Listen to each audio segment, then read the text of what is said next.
This is the most important map in American weather, and almost everyone is reading it wrong. The deadliest tornado country in the United States is no longer where you were taught it is, because over the last 40 years, it has been steadily moving east. Before we get into it, if you want science that follows the evidence instead of the hype, take a second to subscribe. It really does help the channel. Ask most people to point to Tornado Alley, and their finger lands on the Great Plains. Texas, Oklahoma, Kansas, Nebraska. Wide open land under an enormous sky where a supercell can stand on the horizon like a dark mountain, and you can watch the funnel drop from miles away. That image is real, and it built the entire culture of storm chasing. For most of the last century, this was the undisputed heart of tornado country, and the science agreed. It was simple. If you wanted to find tornadoes, you drove to the plains in spring. Then, in 2018, two researchers took a hard look at the numbers, and they found the map had started to slide. Their names are Victor Gensini of Northern Illinois University and Harold Brooks of the National Severe Storms Laboratory. In a peer-reviewed paper in the journal Climate and Atmospheric Science, they tracked tornado reports across the country from 1979 to 2017. To make sure they weren't just chasing random noise, they also measured the atmospheric ingredients that build tornadoes in the first place, using a tool called the Significant Tornado Parameter. Two separate methods, both pointing the same direction. Here's what they found. The total number of tornadoes the United States gets each year has stayed roughly flat, but where those tornadoes happen has changed dramatically. Frequencies dropped across parts of Texas, Oklahoma, and eastern Colorado, the old core of Tornado Alley, and they climbed sharply somewhere else across Mississippi, Alabama, Arkansas, Missouri, Illinois, Indiana, Tennessee, and Kentucky. In Gensini's own words, the Southeast and Midwest are closing the gap. To be clear, this does not mean the plains are suddenly safe. Texas and Oklahoma still record more tornadoes than anywhere else in the country. What changed is the trend. The long-term direction of travel is downward in the west and upward in the east. That eastern zone already had a name. A National Weather Service meteorologist named Alan Pearson coined the term Dixie Alley back in 1971. And the drift toward it is not just a piece of trivia. It is a public safety problem. Because the same tornado is far more dangerous in the southeast than it is on the plains. 5 things stack the deck. The first is darkness. Tornadoes in the south are much more likely to strike at night, and a nighttime tornado is roughly 2.5 times more likely to kill you.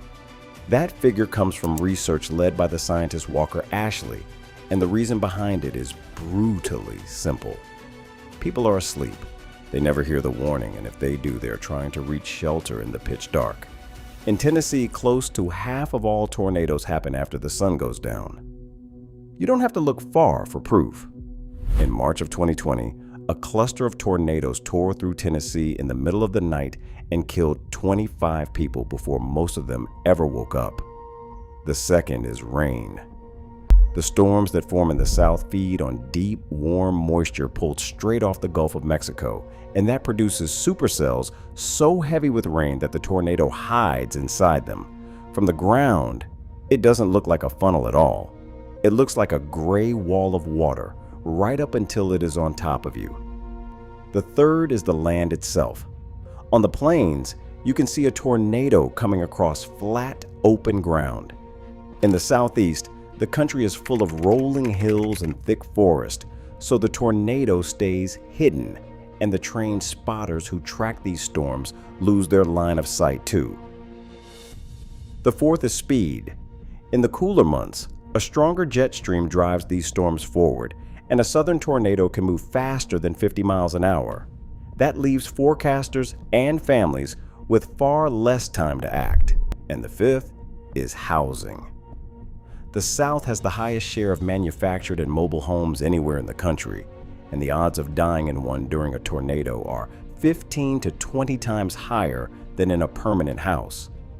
Now add a population that grows denser as you move east from Kansas toward the Atlantic coast. More people in weaker homes who never see it coming.